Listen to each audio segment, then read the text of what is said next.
What's up, y'all? What's up, y'all? What's up, y'all? What's up, y'all? My future isn't determined by where I currently reside. Understanding your worth will put pride in your stride. I'm accountable to my call. There's no compromise. I set my own bar, and you better know it's set high. It's giving what it's supposed to give. Ooh, stop playing with them. What's up, y'all? It's your girl, Dashari. Welcome back to another episode of It's a Perspective, a show dedicated to uncovering different perspectives through dope conversation. Today, we have a special guest. He is an unconventional by purpose thought provoker, all-time great debater, cultural, gender, and educational advocate. He's what some call woke, but could be better recognized as conscious if that doesn't give it away. He's the man with the plan, a social media sensation, educator, influencer, orator, and so much more. A nominee for the 2022 NAACP Image Awards, recipient of YouTube's Content Creator Award. He's a part of YouTube Black Voices Fund and has been recognized by Forbes, Essence, Washington Post, BET, and so much more.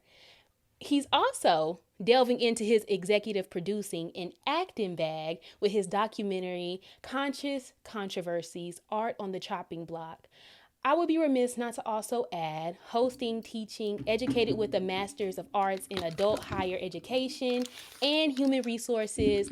Most importantly, though, he's a husband and a father. Y'all, welcome Mr. Conscious Lee. What's up, bro? How's it going? Going good. That is what's up. Just woke up. I had a whole bunch of family over for 4th of July, and the last of the family just left. Wow. Okay. Listen, y'all was turning up, wasn't y'all? Yeah, a lot of staying up into the wee hours in the morning, yapping, talking, waking up early, going to sleep late. Yeah, I totally understand. Well, I'm glad you got to have some time with your family because, I know you are a busy dude, so you get to spend some quality time, when you can. So that's a good thing. But I'm so excited to have you on the show today. I feel like this conversation has been long awaited, but very much so needed. I'm excited to inquire your perspective on so many things. I feel like I don't even know where to start, but because this is It's a Perspective, we're going to start with That's My Jam. This is a segment of the show where you can play a mantra or your favorite song. What you got for us? Big Crit, as small as a giant. All right. Well, let's get into it. As small as a giant, we still ride. Hand on the sword, good Lord, I need time. Watch for the sun, needles blocking our shine. And like my kind, reason for rhyme. I'ma find time, free my soul. Oh, I feel like that's very consciously of you to have chose that song for your jam. Yeah. That's one of the first Big Crit projects that I feel like captured my attention and was very thought provoking when I was in college. And I was a policy debater in college, and I actually whooped a lot of intellectual ass in the debate room with that song specifically. And that first verse, the second verse was actually a part of my affirmative constructive and a lot of my debate competition. That debated from 2012 to 2014 was very familiar with a lot of Big Crit and familiar with me and my debate partner that debated at the University of Oklahoma. And that song was, I feel like, a perfect illustration of country intellectual emotional intelligence. Sonically it sounds good. You know what I'm saying? Yeah. Well, y'all, if y'all have not heard of that song like myself, this is my first time hearing about it. Big Crit, Small as a Giant. Go check that out today if you have not already. So we all know you as Consciously, right? The education is elevation, producer of great content and phenomenal thought pieces. But I want you to take us back to the beginning of Consciously. The beginning when? the very beginning. Well, we can go back to childhood, which is more George Lee than Consciously, because I want to get into what you were just talking about with your debate at the University of Oklahoma, but I want to start more so at the beginning. Yeah, I was born and raised in Bryan, Texas. about an hour and a half from Houston, Texas. Bryan College Station is probably what some know it more as familiar as the town that's right next to Texas A&M. Yeah, grew up on the west side of the town. First generation college student. Was really raised more by my grandmother. Well, actually, I say I was raised kind of stereotypically by the village. You know what I'm saying? I was Mm, with my mama, my daddy, my grandparents. When my mom or my dad was, you know what I'm saying, not there. I had some homeboys, moms that kind of, you know what I'm saying, was able to look after me here and there. mm-hmm. So I was able to, I feel like bounce around a lot. And a lot of times when I'm able to make my content, I feel like that's you getting snapshots of all of the various lives and experiences I've had in my past. You know what I'm saying? That's how I think about it when I make my content. It's like a cultivation of all my portable skills and experiences coming out at one time. Okay, okay. So, what was the I know you said that all of the culmination of your experiences growing up was kind of like how you started developing your content, but take us through some of that. Like what are some of the circumstances that you had to go to become conscious? I feel like most of us we are I know for myself were in some ways sheltered from knowing all the parts of the bad parts of our black community and things like that, but I know that's not the same for you. So how did you start to pick up these different pieces to kind of make yourself this woke conscious being, if you will? I think my upbringing was very I was exposed to a lot at a Mm-hmm. very young age, and I think that it really impacted my psyche and how I understood, you know what I'm saying, life. My mother had me when she was 16, and my father was, you know what I'm saying, I think 2 years or a year older than her, so Mm. 17. Okay. Being raised by a young black woman. My mother graduated high school with me, my sister, and she was pregnant with my, you know what I'm saying, with the other, you know what I'm saying, my other sister, you know what I'm saying. So my upbringing made it where I was exposed to a lot of, you know what I'm saying, the streets a little bit. My mama had me when she was young, so she was dabbling in the streets here and there. My father was also dabbling in the streets here and there. Um, I think it made it where I was able to see the side of what it means to live in laugh and luxury from like drug dealing, my Mm-hmm. father, and then I was able to see kind of the ugly underbelly of drug addiction with my mom. You know Right. what I'm saying? I was able to also, you know what I'm saying, my grandmother, you feel me, she rest in peace. She died, I think 2016, 17. Oh, I'm sorry But to hear that. she was yeah, she, you know what I'm saying, thank you. But she was addicted to drugs most of my life as well. So thinking about like really how what I got to witness growing up in my little small country town in Texas, I think that it made it where I had a very resentful relationship with institutional power, and made it where I never really viewed the police in a good light. The first time I was introduced to the police is when they were breaking into my house Mm. to, you know what I'm saying, abduct my parents, or, you know what I'm Wow. saying, attempting to abduct my parents, or the way in which we talked about the police when they came around. It Mm-hmm. was always through the lens of policing. You know what I'm saying? And even when there wasn't any illegal substances around, there was still a very paranoid response to being around police and to police. And when you like 5, 6, 7, 8, 9, it's very impressionable to how you know what I'm saying, relate to the laws or whatnot. You feel me? Yeah. But yeah, I think coming from a the west side of Bryan that is, plagued with, lower socioeconomic background. So it's like shit, high police presence, low employment rates. You know what I'm Right. saying? And when you grow up around that, and supply and demand make it where, the types of industries my parents and my family and my uncles is exposed to is not the ones, you feel me, that my classmates necessarily in my pre-AP and AP classes I'm sitting in. I think that Mm-hmm. also had an impact on me as well. I was one of the few token black people that would be in those pre-AP honors AP classes in high school, and because in middle school, and because I didn't I didn't grow up from a middle class background. You know what I'm saying? I don't come from an affluent background. You know what I'm saying? My mom and dad did not go to college. You feel me? So because I was one of the few black people in those spaces, and then probably the only black person that was really from like the hood like that, it made it where I grew up with a different perspective in the way in which people related to me and those other black people compared to the white people compared to this. I was very conscious of it at a young age. You know what I'm saying? That's But good. because I was able to be, I got lucky though too. I was able to. My father taught me how to promote and advertise. You feel Okay. me? So I was a big party promoter in high school. I was Wow. throwing big parties like once a month. You know what I'm saying?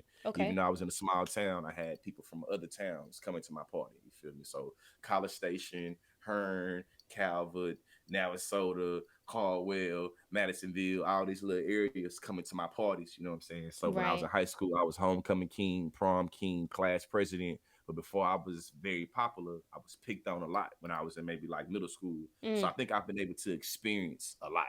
You see what I'm saying? A lot of Right. people that I feel like the old Mike Jones songs back then, they didn't want me. Now I'm hot, They they all all on. on me. That was Right. that was my jam back then Right. because as a person, I used to grow up getting bullied, getting beat Mm-hmm. up on walking to school.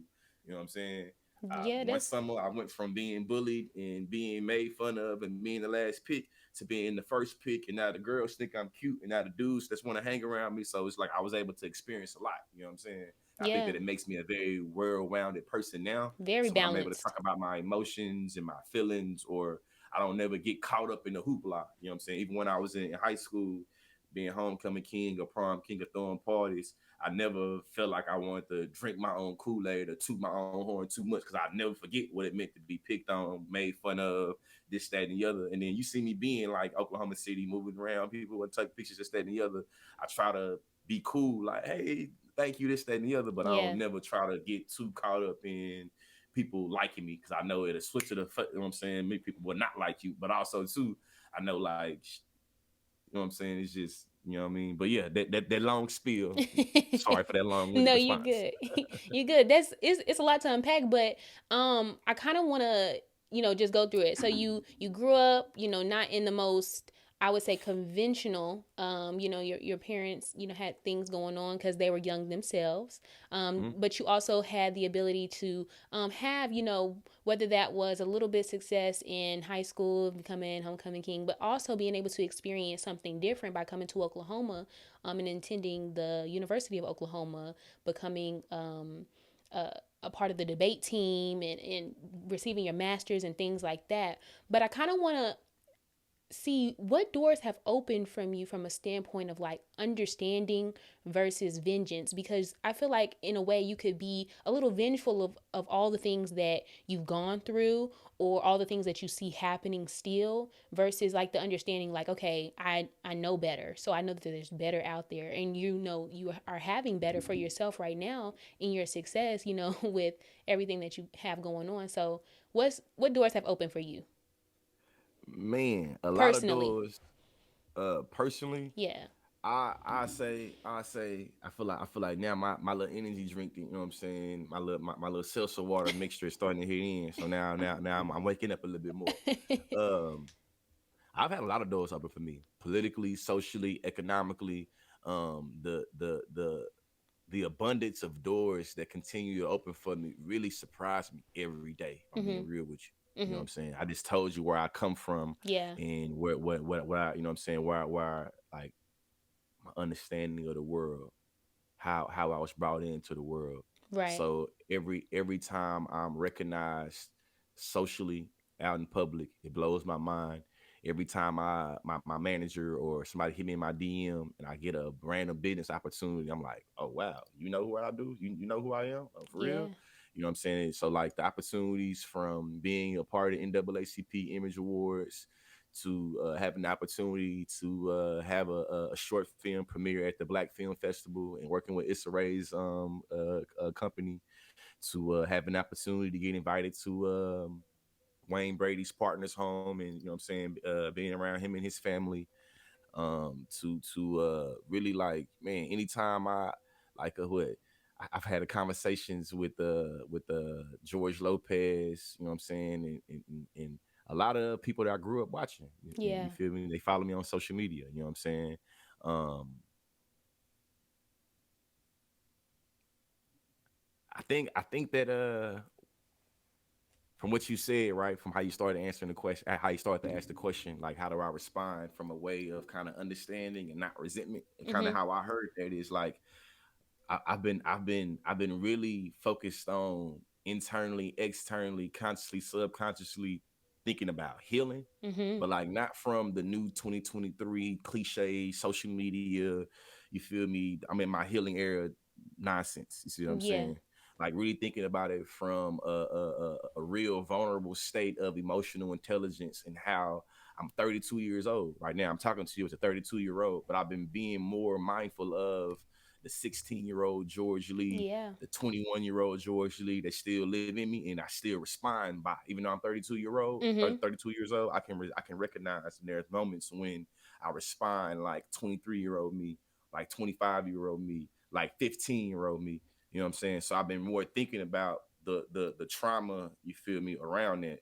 Right. I made a video. I posted a video today. I made the video a couple of days ago. I posted the video today, but what inspired the video was a tweet. The tweet said, "Trauma teaches you to survive Mm. by coping, defending, and avoiding being triggered. Wow.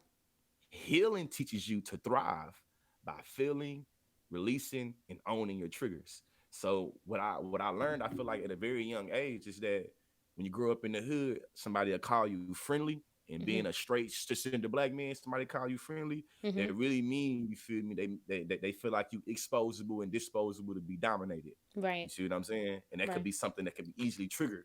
You know what I'm saying? A black man, a young black, you know what I'm saying, a young black man, a young black boy, you feel me, in a hood environment. Mhm. At a young age, I think I figured out how to own the triggers and make it where an individual can't get me to operate and act based off of how they try to trigger my emotions. So when you say I'm friendly, I'm supposed to act in a very aggressively and not want to whoop your ass and show you I ain't friendly. You see what I'm Right. saying? But I Yeah. am friendly. Do you know what I'm saying? Yeah. But I ain't the bit, but it don't mean you finna just pick with me. You know what I'm saying? But Yeah. I don't think I have to prove to you that I'm not to be fucked with in this instance to show to you that I'm not, you know what I'm saying, friendly. And I think that the young me responding that way make it where on social media and when I was debating it, make it where I understand when reverse psychology is being used. And I Mhm. understand when somebody's trying to use my triggers and my emotions and my insecurities against me.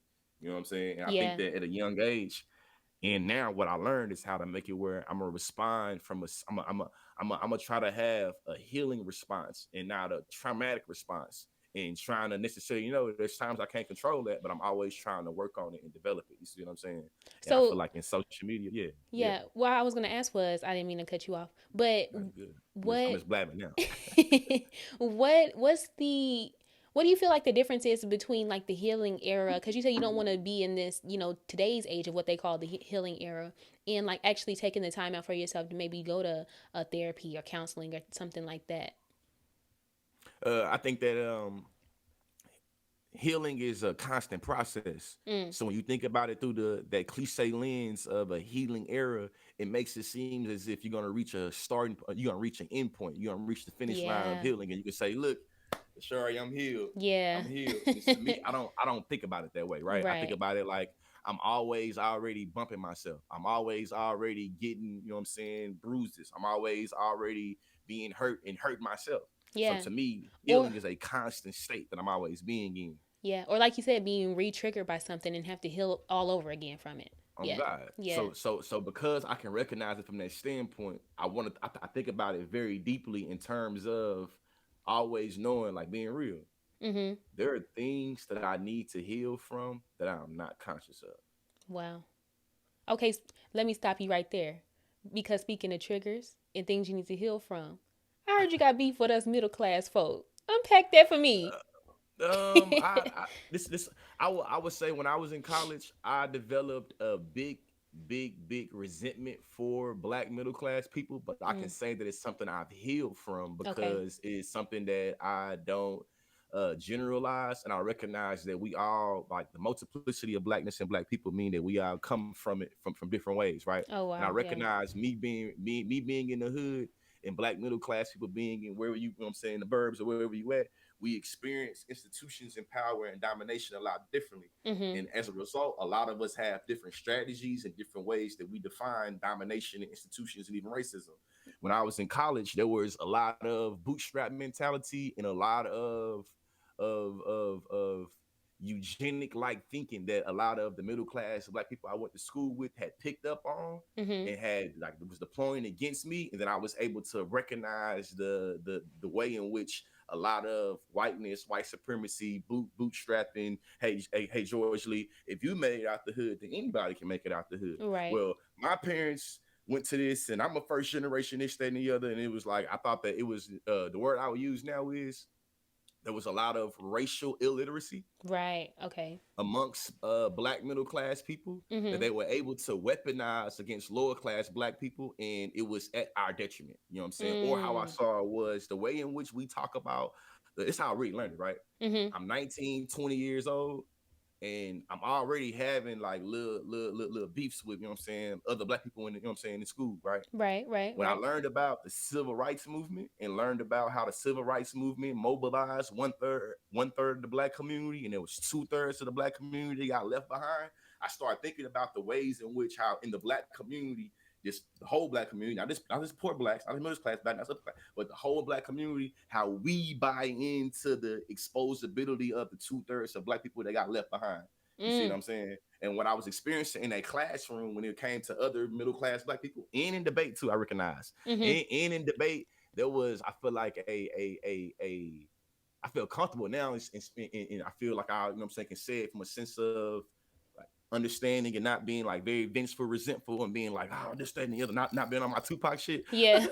but I think it was just a way that we all express and perform our blackness. And I think that there I was identifying a two-way resentment streak of Mm-hmm. how middle class black people always already is dealing with their blackness being questioned or your way this, that, and the other.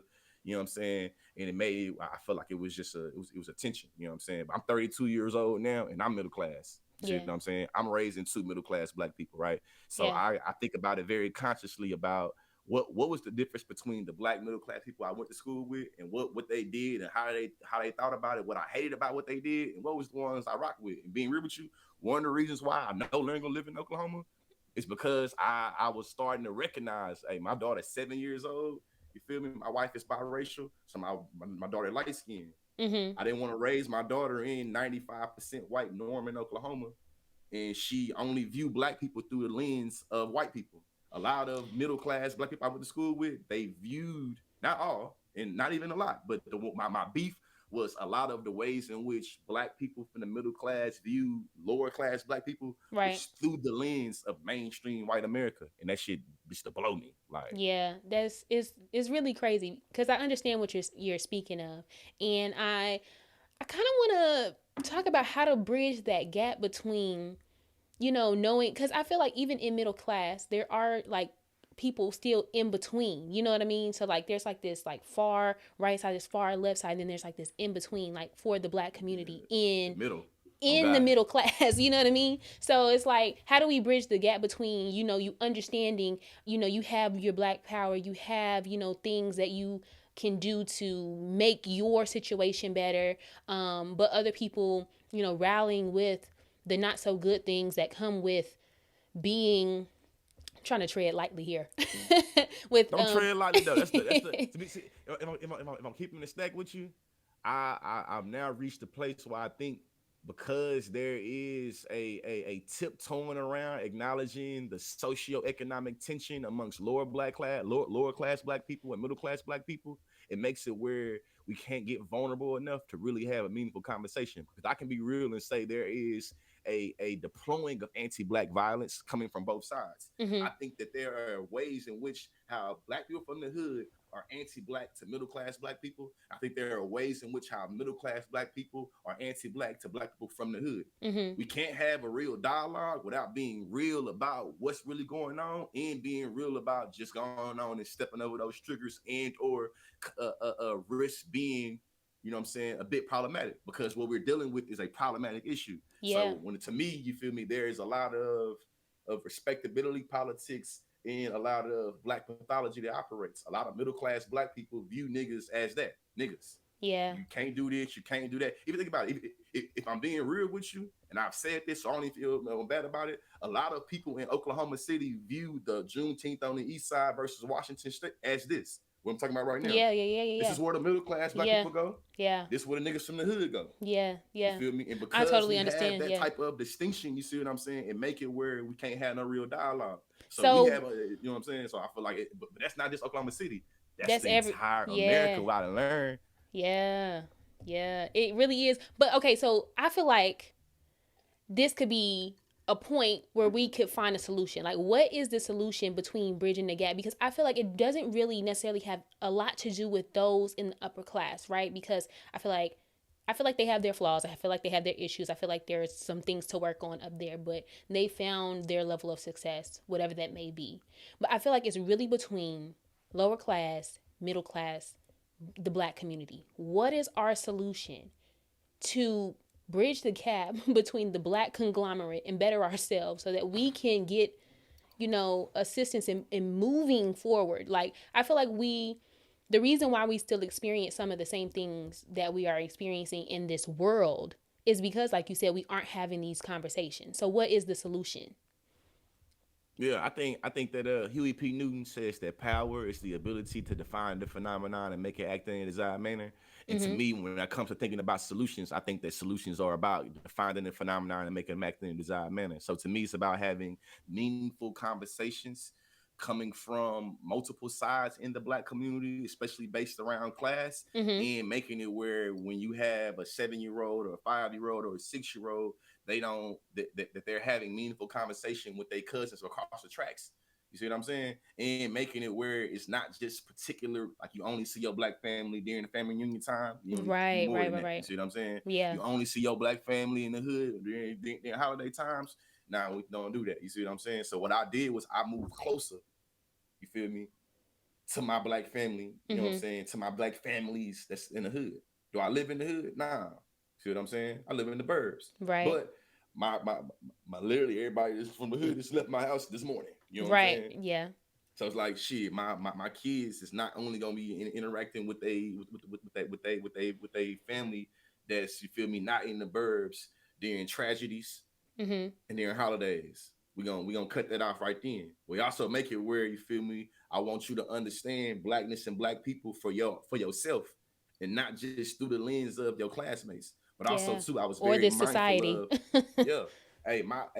My neighborhood is some Africans, it's some African Americans. You feel me? We got some Mexican straight from Mexico. You know what I'm saying? So for me, it was like I wanted my kids to really see people of color, and more importantly, black people in as many different positions as possible and as normalized as possible on an everyday. That's, to me, that's the solution. You see what I'm saying? Yeah. It's not thinking about it in when we can only do it these moments, but it's how can we normalize these engagements and these interactions every single day. You Right. feel me? What I learned, shout out to Pastor Coleman at University of Oklahoma, when I took his African American leadership class, something I was able to real understand from the jump is how Malcolm X differed from Martin Luther King from a socio-economic standpoint, and how their experiences dealing with white supremacy and white supremacists really structured their strategy and really structured the way in which they carried themselves and how they dealt with it. You see what I'm saying? And I seen at a very young age how they got pit against each other. That's the important thing. How they got pit against each other. I'm say it again. How they got pit against each other. So the answer to and the question, how I start the answer, Huey P. Newton says that power is the ability to define the phenomenon and make it act in a desired manner. What is the phenomenon in ways and how black people are pit against each other when it comes to socioeconomic differences? Yeah. And for me, it's thinking about what that is. You see what I mean? I know right now on social media, hey, peep game, there are a lot of middle class black people that spent their whole life chastising niggas from the hood, but now putting out that aesthetic is cool. Now being a little bit more hood, a little bit more street, a little bit more raspy, a little bit more raw, that's cool. Yeah. So now you putting on black hood aesthetics like a costume, like the white folks do. You black though. But you're doing it. You see what I'm saying? So to me, it's like, let's have these conversations. You see what I'm saying? Yeah. To me, is what it's about. Because to me, I really got a beef with that. Yeah. I got people I went to school with. You feel me? We graduated in high school. We graduated college, goddamn, in 2014. You spent from '09 to 14 talking shit about how we should act. Right. The internet rolled around, social media rolled around. You want to be a content creator, and now all of a sudden, you is way more hood than you ever did being on this internet. Yeah. We gotta have them conversations, but we also Yeah. gotta have the conversations as well. It's like, hey, what does it mean to define success in how you have proximity to whiteness and white people? And this is what I learned right here. It's a lot of black people from the hood like me that experience a little bit of economic mobility, and then you buy into the same ways that we define luxury and success. That's what I learned. So that's how I end this too, for real. The solution is recognizing how we define success in proximity to white people, and how we define failure in proximity, or how distant you are from black people. Wow. Wow. That's That's a what I point. think. Yeah. Like, I think with everything that you said, because every time you talk, I feel like there's a lot to unpack. So I feel like Malcolm X, Martin Luther King pitted against each other. How we define our success as it correlates to white folks. I feel like in our community, there's nobody that's coming like to save us. Like I feel like in each culture, like Asian and Indian, white, whatever, I feel like there's somebody that has been appointed. That's why we like, glorify Tupac and Martin Luther King and Malcolm X, because those were the people that were pinned to help us, progress in whatever we were going through in that moment, whether we were, fighting against injustices or, boycotting the bus movement. I just feel like they were the people that were the designated black folks. As a community, how can we save ourselves? Like, I feel like whether it's, lower class and middle class, I think there's just a lot of things that are happening in our community that we could fix for ourselves first before we tackle how we can perceive ourselves as it relates to white success. You know what I mean? That was 1,000%.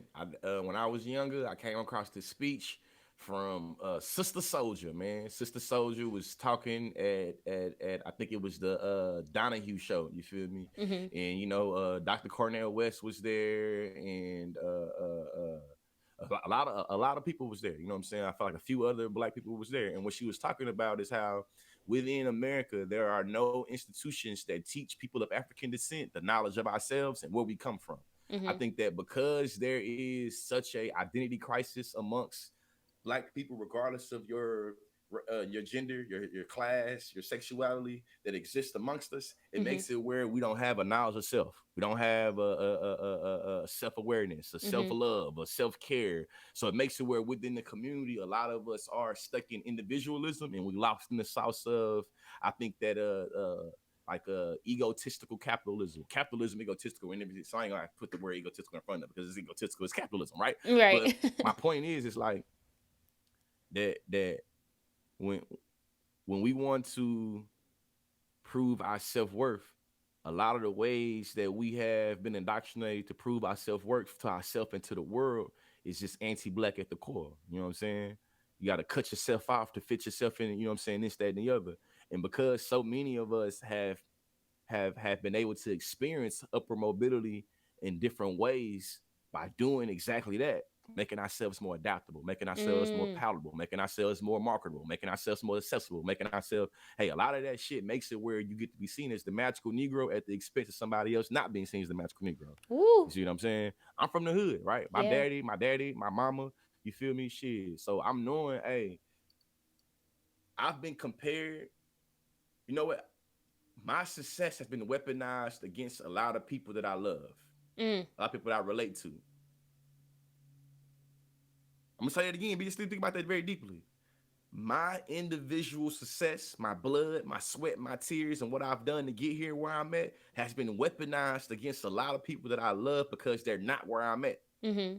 If you can, George Lee can do it, why you can't do it? Right. And recognizing that type of chastising is way that first of all is not realistic. See what I'm saying? The glass effect is real, and I recognize like, hey man, You being able to show an individual person that comes from a community does not make it immune to structures and the inaccessible ways that in this community exists. So pointing out, you point out that a nigga made it from the hood does not negate the infrastructure and the trials, tribulations, and infrastructure of the hood. Mm-hmm. I'm gonna say it again. Pointing out that an individual made it from the south side of Oklahoma City or this side of Tulsa does not mean that that side of Oklahoma City or that side of Tulsa is not messed up with, you feel me, policing. Man. You see what I'm saying? It does not mean that this person is not, most people have a high likely chance of being stuck in that motherfucker. Right. And you should not use my success to make it where, well, he got out, so you can't get out. And then even that terminology, getting out. You feel what I'm saying? Yeah. Hey, listen, man. The poor lower white people, the way in which they relate to the exposed parts of their community is not how we do it in the black community. Man.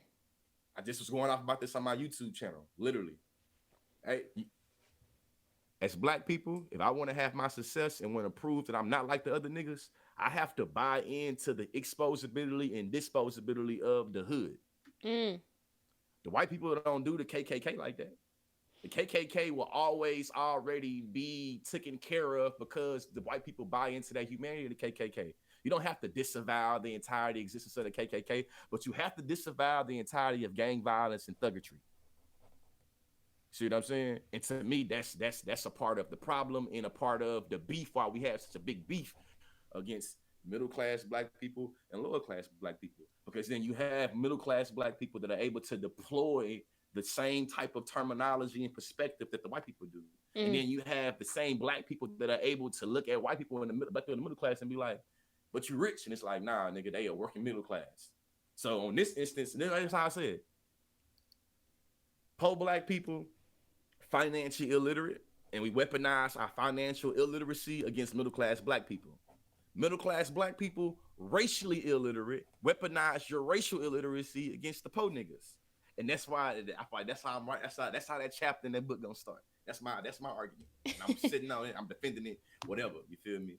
Niggas on the bottom class, we financially illiterate. So we'll think an individual, you feel me, making 6 figures a year is rich. Yeah. You feel me? Yeah. And I wrote what I wrote down whenever you were saying that is get it out the mud versus getting it to live. Like, I feel like why as black people, I'm just saying as black people, why do we feel like we have to have this crab in the barrel mindset to weaponize each other's success? Like what you said at the very beginning, you felt like you were being weaponized for having the success that you have against the other people in your community. Like everybody can get it. Whenever I know I keep talking about other races like white folks, and I don't see them saying, like you just said for the KKK, I don't see them demeaning them in every aspect of their life, whether it be success, whether it be gang violence, whether it be whatever it is. It's like we're always being hit over the head one way or another. You can't win for losing at that point. You know what I mean? Like if you're successful, you have to be bad because you made it through. If you are not successful, you have to be made to feel bad because you got it out the mud. I just feel like that's what is happening in our culture, at least. Well, I think that what I know about whiteness and white supremacy is that white people have the privilege of individualism. And if we being real, white folks care more about whiteness than they care about other white people. Ooh, you know that's a good point. And because that is to me a truism, it makes it where, let's be real, I don't want to further pathologize black people. So I can acknowledge the unique ways that classism exists amongst white people. I can acknowledge there is a class conflict amongst white people. I can acknowledge that middle class white people, lower class white people, upper class white people, they beef with each other with their class identities, right? I also can acknowledge that the way that policy is curated will always already try to take care of the white middle class and poor white middle people. I mean, seeing poor white people, right? Yeah. So when I acknowledge that, I'm able to recognize still though how white people tend to not chastise each other the way in which that we chastise each other for taking up government assistance. You see what I'm saying? Government assistance, these safety net was created for poor white people. Yeah. Created by rich white people. Rich white people, rich black folks act like this thing doesn't exist, and we will be like, well, you're on welfare and you're on HUD, you're on food stamps, and blah, blah, blah, blah, blah, blah, blah, blah. Hey, listen, I got people that's still on food stamps and HUD. Yeah. Yeah.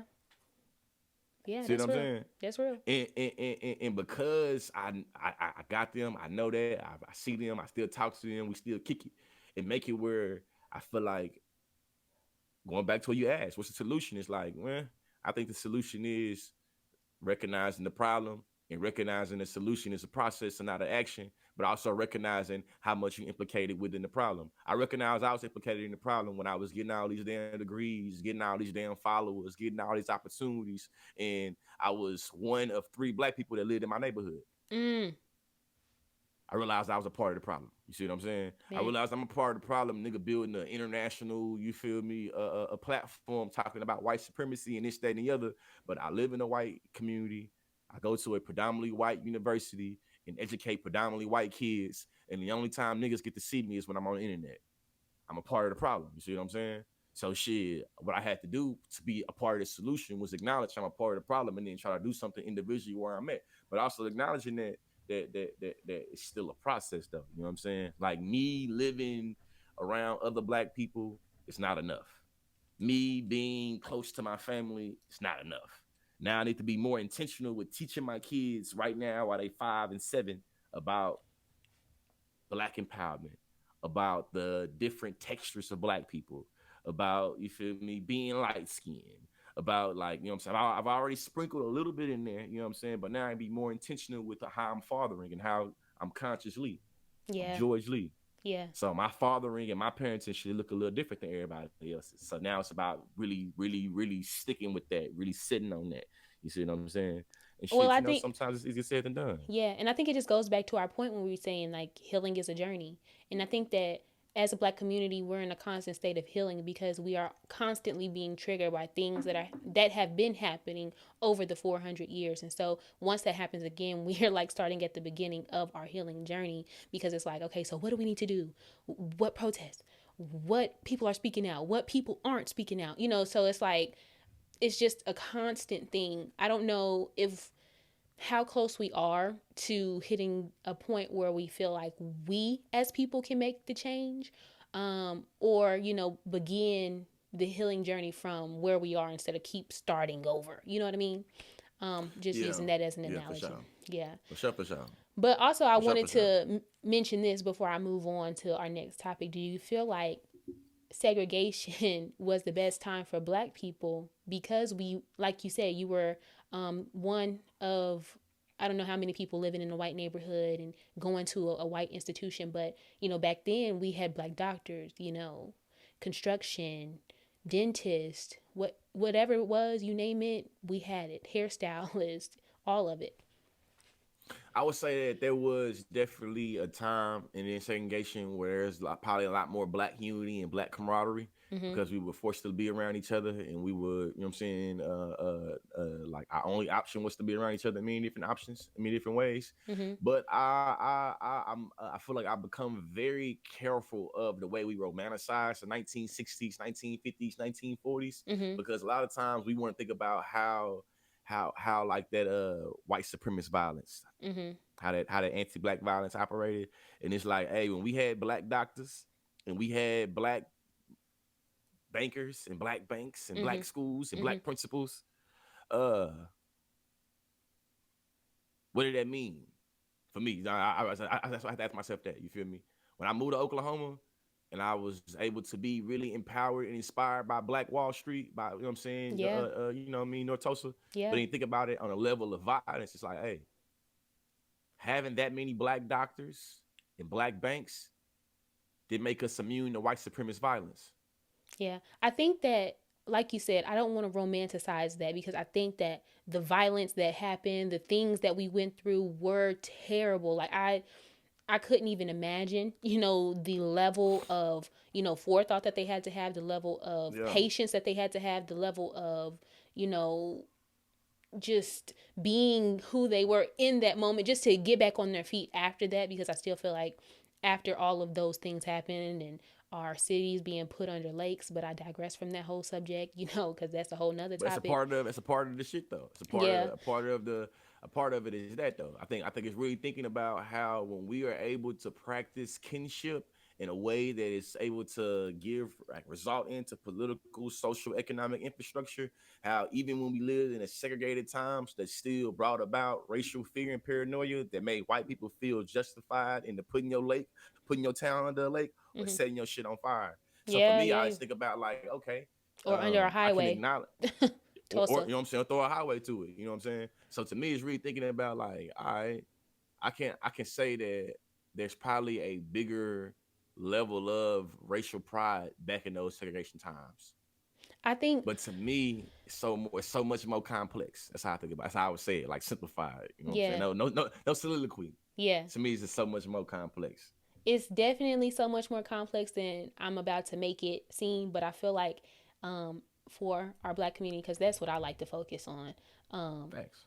I think us being together like that was the best for us. Now, like you Oh just yeah. said, the complexity, all the layers that come with it. I'm not saying that that was the best for us or the best for our world, but us being together, I feel like that's a solution in itself because like you said, we're forced to grow in our blackness because we were all together. But because of all the layers that happened in between, like, the violence, the things that happened in that time, we weren't able to fully progress as a people.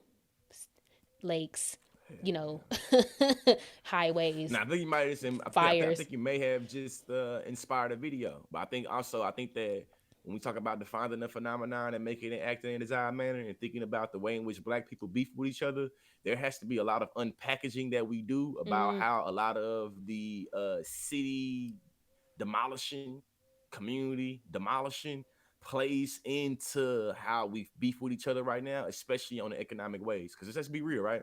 When I learned about the Osage murders mm-hmm, and how they overlap with the time of the Tulsa race massacre, mm, and that thought about how not only like indigenous and people and black people related. I thought about more specifically what we're talking about is how like there was a black middle class and a black lower, you know what I'm saying, black lower middle class mm-hmm. and a black, you know what I'm saying, people that was in poverty, you feel me, in you know what I'm saying, in that time. We'd be fools not to think so. Yeah, Think about how those different positions went into how they understood how the city went under, or how they weren't able to protect the city, or how the funds of the city was insured, or how, you know yeah, what I'm saying. I didn't thought about and heard about so many different ways that you I think we might have a nice little TikTok video right here after this. Like what? I think that because in my mind it's almost like how come y'all never talk about the amount of communities and cities that has been put under lakes, burnt down, yeah, had a highway put through yeah. them. When y'all talk about why black people can't move forward, when y'all talk Or have about why the black industries put on community is them like so paper industries, oil industries.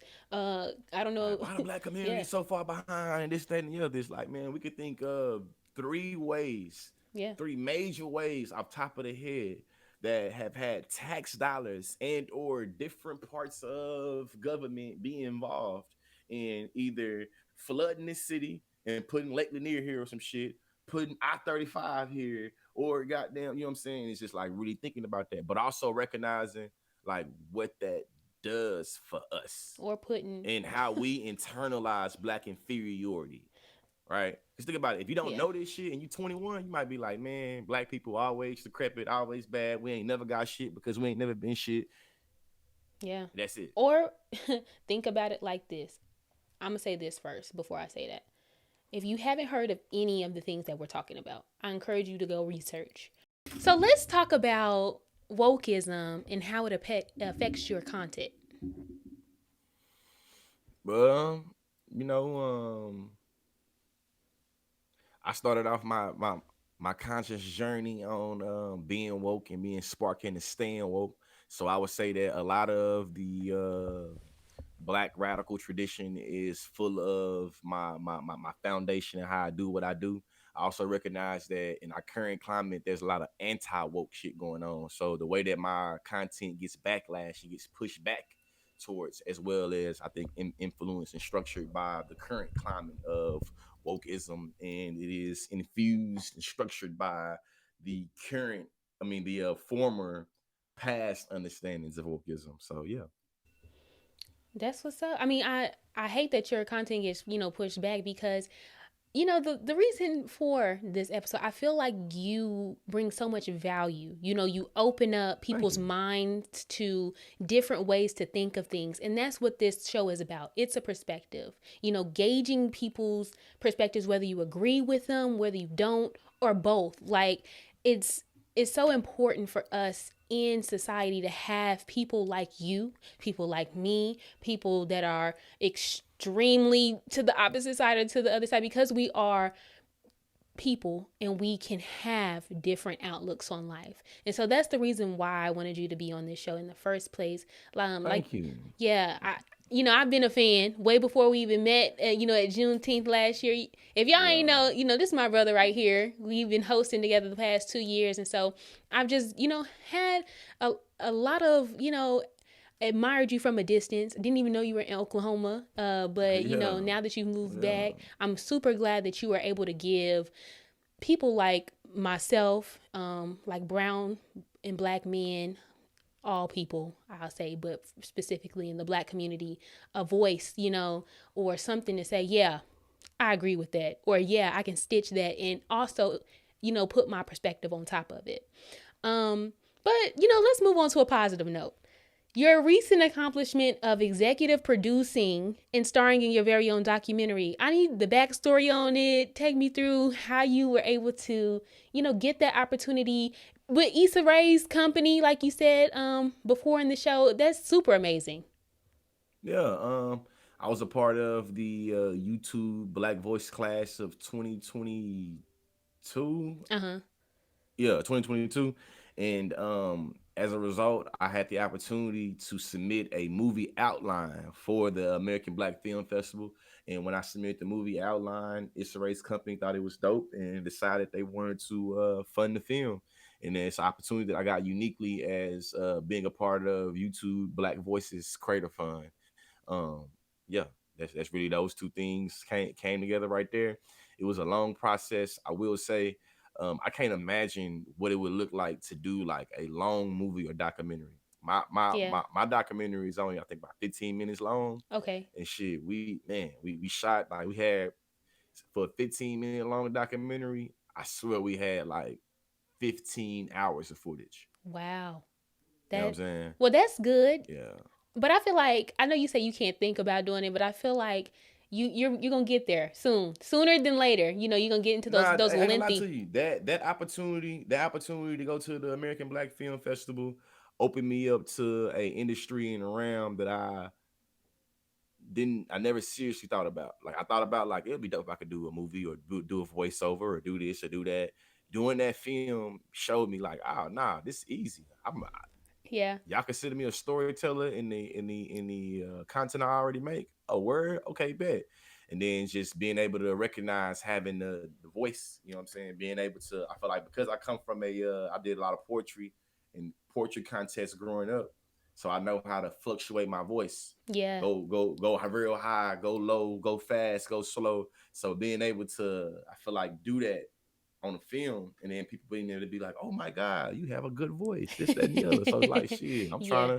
I'm definitely trying to get as many checks as possible and opportunities as possible I heard when it that. comes to, Yeah. yeah. But I think that's like I said, I'm gonna keep giving you your flowers as much as possible. I I think that's appreciate it amazing, too. especially in the standpoint of representation, because I feel like the traditional path has been pushed so much to our black community. Like I said, I'm gonna focus on that this episode, our black community, but our people in general, just the traditional pathway of like go to school, do this, do that. But I feel like even though you've taken a traditional path, you were able to say, you know what, let me see how this will go. Making content, and Yeah, then that has definitely created a broke out of it for lane, a sure. bag, everything. Yeah, definitely. You know what I'm saying. Hopefully, we can increase the size of the bag, and I ain't got to worry about how I drip what's in the bag around. You feel me? Type shit. You know what I'm saying. I ain't got Right. to be so much into what's the mode they would call it, scarcity mode. You know what I'm Yeah. saying? Yeah. But I really think that social media was able to change our reality for the good and the bad, and make it where a lot of black people uniquely are able to get access and resources to things you probably wouldn't have had access to before social media. I know when it comes to being in like film and doing like that whole, you know what I'm saying, mode. I feel like I just learned so much from the process, to the many different teams, to kind of how you can get funding. It's like 50 different film festivals, man. I'm talking about. So it's really learning about the industry, and just learning more about business, and learning more about how to um diversify your one presence as much as possible. That's really what social media is about. Once you're able to get you a little following, when you get a, what I'm saying, once you get a following, what can you, how many ways can you take advantage of that following and diversify the ways you're able to bring value to that following?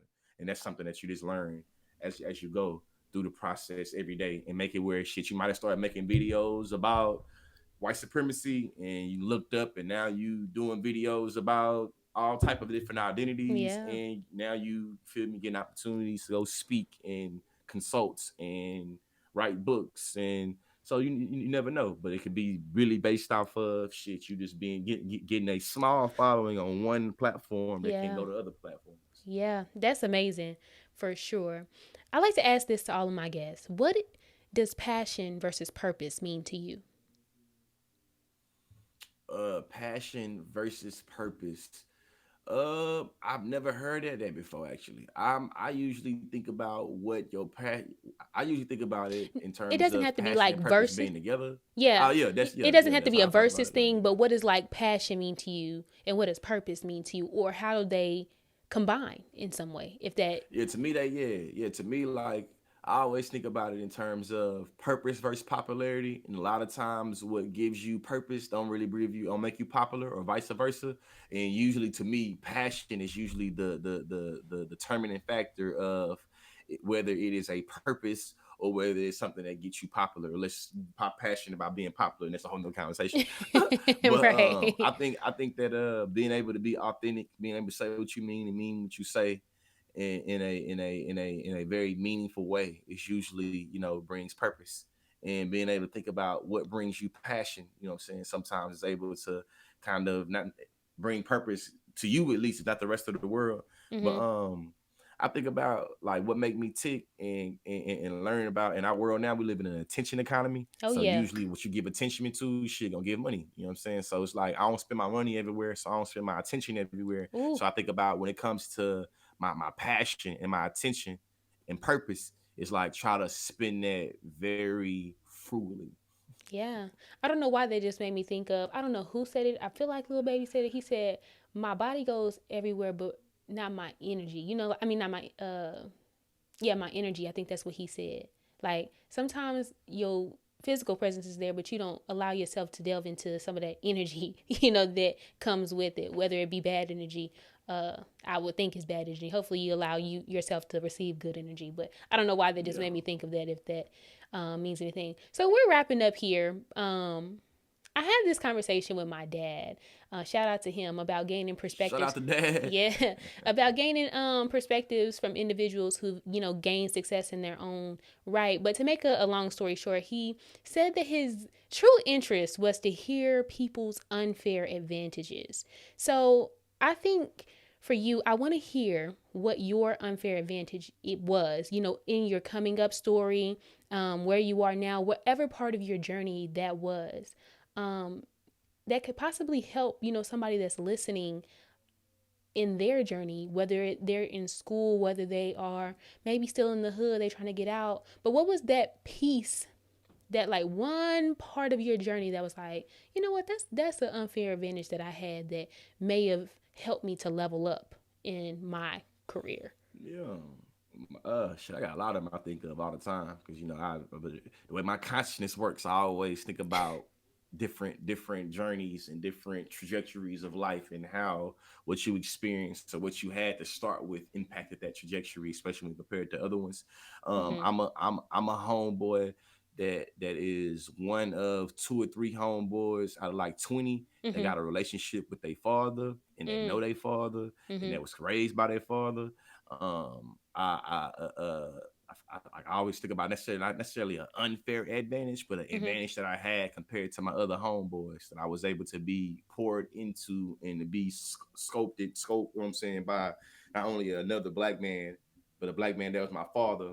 And my father, that though he was, you know what I'm saying, incarcerated a lot and in and out of jail and shit, he was able to teach me how to promote and how to advertise. My unfair Mm. advantage being a social media content creator is that before the internet was a thing, I already understood the science behind promotion and advertising Okay. because I was raised by hustling ass, promoting, advertising ass, Yeah. you feel me, finessing ass, drug dealing Yeah, ass, yeah, yeah. concert throwing. Like my father was an entrepreneur. I was raised by an Okay. entrepreneur. My advantage that I have in social media is that I'm an entrepreneur. You know what I'm Okay. saying? I know from a personality standpoint, when I started learning more about blackness, black people, access, palatability, how certain black people in certain presentations of blackness and black people is more digestible for white folks than others. So Mm-hmm. I understood. I feel like when I was like 17, that I was much more charming and charismatic than other black boys, and Mm. therefore I was more palatable and more acceptable and more stomachable than you know what I'm saying, especially in my most rawest moments when I'm Okay. mad, pissed off. A lot of white people viewed it as being charming, or it was like very infatuated with how I was and who I was, and Mm. that was my advantage. When I learned that I had ADHD, it was a double-edged sword. I think that me having ADHD, me being neurodivergent, me having my impulses give me an unfair advantage in being a content creator because I'm a content machine. I don't Mm. think about it. I just do it. I just do it. I just do it. I just do it. And I Mm-hmm. look up and I produce a lot of shit. You know what I'm saying? I Right. don't think about it. But I also recognize that my unfair advantage is that I think that my charm, my charisma, and me being friendly allowed for my ADHD to be seen as much more of a gifted and talented type skill than Mm-hmm. my homeboys that got criminalized, pathologized, policed. You feel me? Mm. Confirmation bias, you know what I'm saying, thrown on them. So I could think of various ways that I had an advantage. Also, shit, I was raised while I lived with my mama. I was the only boy. You feel me? I was the only boy. Mama had 4 kids. You feel me? Me being the oldest and the only boy made it where I benefited from patriarchy and sexism in my household from my black mama in Oh. different ways than my Yeah. sisters did. You see what I'm Yeah. saying? Yeah. So Yeah. shit, I was able to jump off the porch and go outside and be outside till shit 10 o'clock at nighttime. Yeah. My sisters can go outside unless their room was clean, and when the and when the nightlight came, I mean when the street light came on, we all have to be in the house. But at a certain point, little George didn't have to do that. You know what I'm saying? I got Yeah. to do what I want to do, how I want to do. There was an unfair advantage that I had because I was able to experience a little bit more life than Sherry L, Shanna, and only my 3 sisters. You know what I'm saying? So Mm-hmm. it made it where it was that. Also, my unfair advantage was I was able to move out of my mom's house when she was really strung out on drugs and really having all the local drug dealers come to the house and cook crack in and, you know what I'm saying, microwave and shit. I was able to leave. I Wow. moved out and moved to my Wow. grandma's house. My unfair advantage with my sisters is that I was able to experience more access, resources, and opportunities from just like moving myself out of that home and going to a different home. So I feel like it's a lot of different ways I've thought Yeah. about what I've been able to experience and what somebody else did not experience and how I had the privilege of experiencing it. But I've also thought about the ways in that I've not had to experience certain shit that other folks had to experience, and that was my Yeah. unfair advantage. You Yeah. know what I'm saying? My That's mama really and my good. daddy Yeah. on drugs, but I know my mama and my daddy. You know what I'm Yeah. saying? I know my mom and my daddy. I know who they look like. I know, you know what I'm saying? Like, you know what I mean? Like, I got family members and, you know what I'm saying, people that I've been around and been with, they don't know who their daddy is. Or they ain't never been around their mama. Their mama was on drugs for first 9 years of their life. They didn't meet their mama until that was 10 years old. You know what I'm saying? Wow. I got a partner that ain't met his mama until he was, you know what I'm saying, shit, 12. You know what I'm saying? I got another partner, he ain't meet his daddy until his mama got killed. You know what Ooh. I'm saying? Shit, like, Jesus. like me, so like when I think about, like, it's always somebody that got it worse than you. It's always somebody that got it better than you.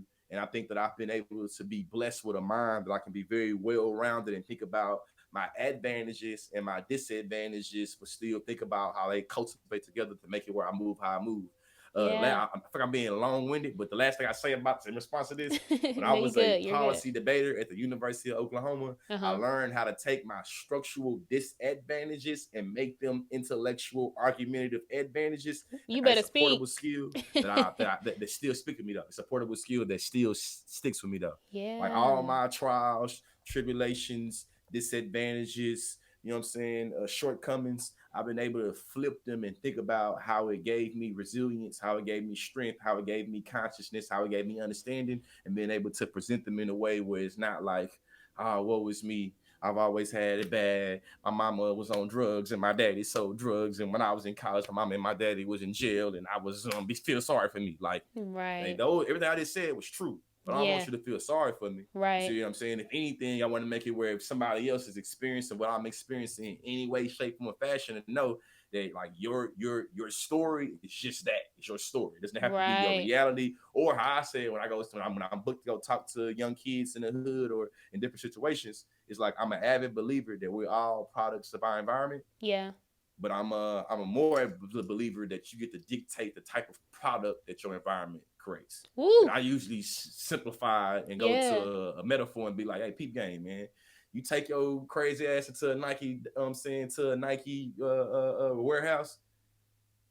That is the environment, Yeah. the Nike warehouse. Yeah. Hey, but Nike made hoodies, t-shirts, headbands, socks, running shoes, basketball shoes, wrestling shoes. You get to choose some product you want to be. You Yeah. feel me? Like I'm a product of convicted felons. I'm a product of low employment, high police presence. You see what I'm saying? But I'm a smart nigga. You feel what I'm saying? Yeah. I'm a person that took everything I went through, created some survival tactics and survival skills, but now I'm no longer worried about surviving.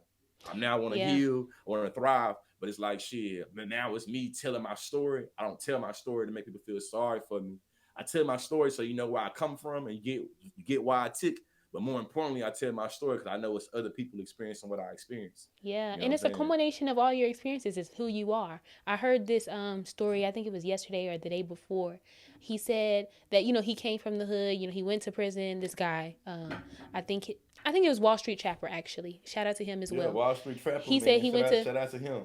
he went to prison and all of that. But he said a friend told him that you are in this position where you have all this knowledge now about stocks and in building business and things like that, but don't let go of the person who you were before, because that person has value, but don't let the value that they bring overtake you to take you back to that place, but to help propel you in the spaces that you're in right now.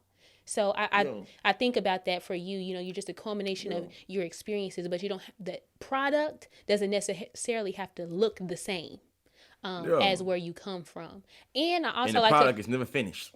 ever, and I also like to look at it from the perspective of favor ain't fair. It is not at all. Nah. So with all that being said, what you got coming up next? Man, I really been dragging my feet on finishing this book. I have a book coming out about social media and social issues about the race, class, gender, ability, sexuality, ethnicity, language. Each chapter about a different identity topic Mm-hmm. and what my journey, experience, perspective has been on being a educator on the internet, talking about that particular social issue on social media. And I think it's gonna be a very, very, very good book. I think it's gonna change Oh the yeah. way that my life is situated right now. I'm being real. And then I have a New York Times a short. bestseller coming. Oh yeah, yeah, definitely. Hey, being real, I already got literary agents and the book people that's really, what I'm saying, trying to shit start the bidding process for this Oh book. yeah. So I'm happy about that. I have a online class that I'm also gonna be uploading as well. I'm putting the finishing touches on on the curriculum and getting it recorded, and then just more content. I've been playing about the streaming. So this month I plan on really getting into my weekly streaming. Mm-hmm. I don't want to call it a podcast. I want to call it a stream. I feel like when I start calling it a podcast, I get overwhelmed. But I've done the podcast thing, and I just Mm-hmm. got respect for everybody that do podcasts because it's not For the it's faint of not heart. Yeah. encouraging. It ain't for the feel. Hey man, you can put together some amazing speaking points. Yeah. I'm talking about have a conclusion, a opening, a body, and I'm talking about you didn't spend a week putting together this shit. Mm-hmm. You hop on this screen and you be talking to two people, you, your mama, and your friend. You two strangers you never seen before, and it's three of y'all for an hour, and it's like, so man, and when Yeah. y'all see people, this is Yeah. what's how I want to end this actually.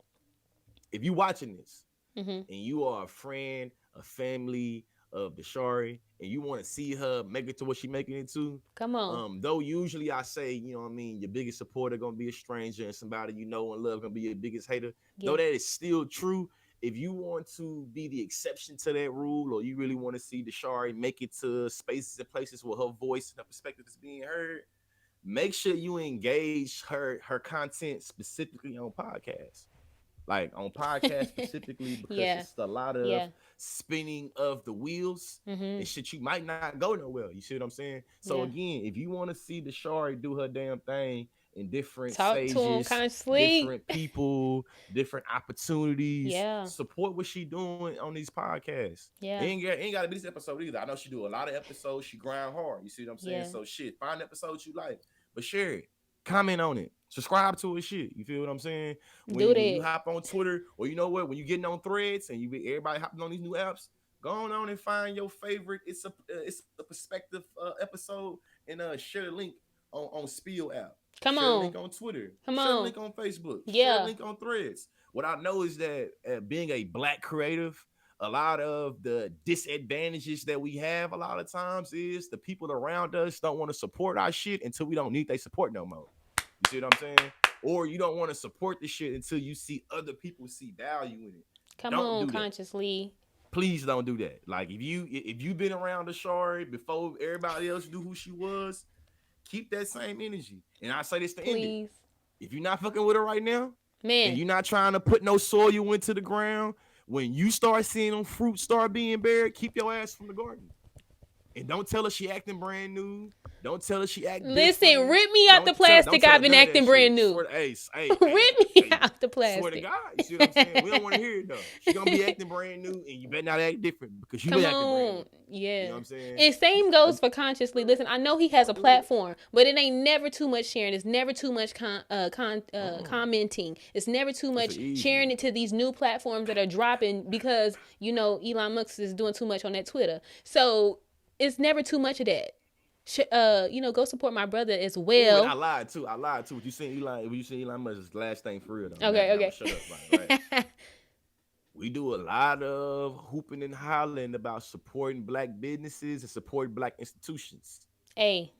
I got a beef with Black people that hold Black institutions to different standards than you hold the white ones. Wow. There was a lot of beef that happened over the past few days with Spill app, the Black alternative to Twitter. The fact that there are Black people trying to hold this Spill app to different standards you ain't never held the previous owners of Twitter or Elon Musk to is baffling. Man. That's it. That's it. That's all. That's all that needed to be said. Wow. So, before we get off of here, if you could leave my audience with one thing, what would you say? If I could leave your audience with one thing, I really would say the two things I already said, but I really want to make sure you heard them when I said them, and you really how Country Wayne say, you let it marinate in the spirit. Yeah, sizzle.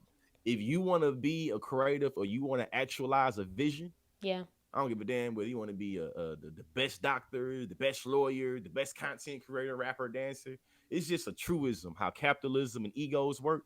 Your biggest supporter, you have not met them yet. Your supporters, you probably don't know them all yet.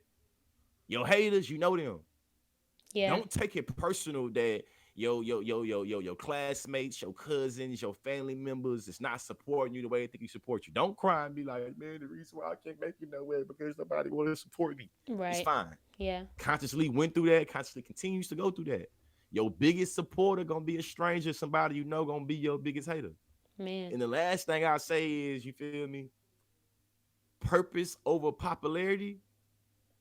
It's so real because a lot of people do things for clicks. We live in the attention economy and people jump through the roof to get a little click and attention and popularity. But if that's not your purpose or your passion, we're gonna be able to tell. If you're faking in front to be a goddamn orange and you really an apple, when we squeeze you, we're gonna see your apple juice. Man. We're not gonna see none of the pulp from the orange. So stop faking it. Wow. See what I'm saying? And then something that really impacted me in 2019 when I started taking off on TikTok. As a matter of fact, it's a lot. I just see. I feel like Nipsey Hussle died a few months before I got on TikTok. Mm-hmm. A Nipsey Hussle interview really impacted who Consciously is on the internet and how I move and how I keep that same hunger. Mm-hmm. He was on the I think the leakers report, I think, you know what I'm saying, Okay. talking to Big Boy. Mm-hmm. And Big Boy asked him, like, man, so Nipsey, man, what's the advice you give us? I don't know, I can't remember what he asked him. Nipsey Hussle said some shit like, I ain't gonna act like I've always been this poised Mm. and this confident. The only difference between me and everybody else is I ain't give up. I've been through all the emotions in this shit. I've been through empowerment, depression, affirmation, negation, wanting to give up, feeling like I'm on top of the world. The only difference between Nipsey Hussle and the other rappers that's on your, you know what I'm saying, the local jokers that you deal with, is that Nipsey Hussle didn't give up. So for me, how Wow. I think about it is shit. The only difference between me being a content curator and the people that you grew up around, or you being a content curator, is I've been through all the emotions of being a content curator. Mm-hmm. The insecurities, the affirmation, the validation, the questioning who I am, what I stand for, to knowing who I am and what I stand for.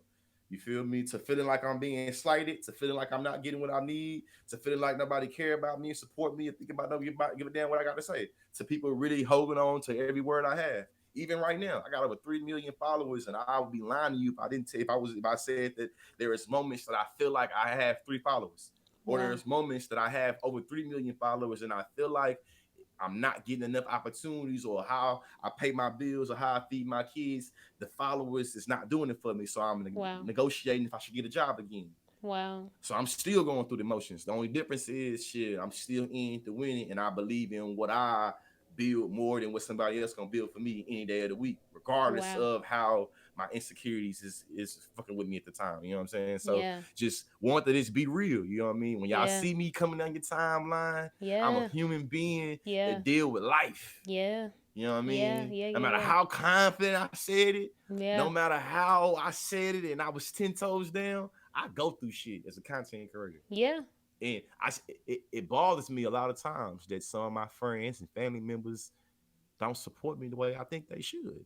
Wow. But I've learned not to take that shit personal. Yeah. See what I'm saying? Don't take And I none just of want it to get real and personal. vulnerable with y'all real fast, because it might be somebody listening to this that, you know what I'm saying, that might not listen to me usually. So it's like shit, let me tell you something you might not have heard before. I pray that y'all go back and y'all listen to that piece 2-3 times, because genuinely, you don't get, vulnerability often from, people that you probably see or who have big followings. And I pray that you take the nuggets that he dropped. Everybody goes through something. So if you feel like you are going through it, keep going. The only reason why the people that you want to be are where they want to be is because they didn't give up. The more you give up, the more you aren't going to be where you want to be. You miss 100% of the shots you don't take. Change your mind to change your life is my motto. Okay? Where can the people find you, Consciously? I like that. Theconsciously.com. If you're interested in booking me to come talk to your youngsters, your employees, your students, your organization, theconsciously.com.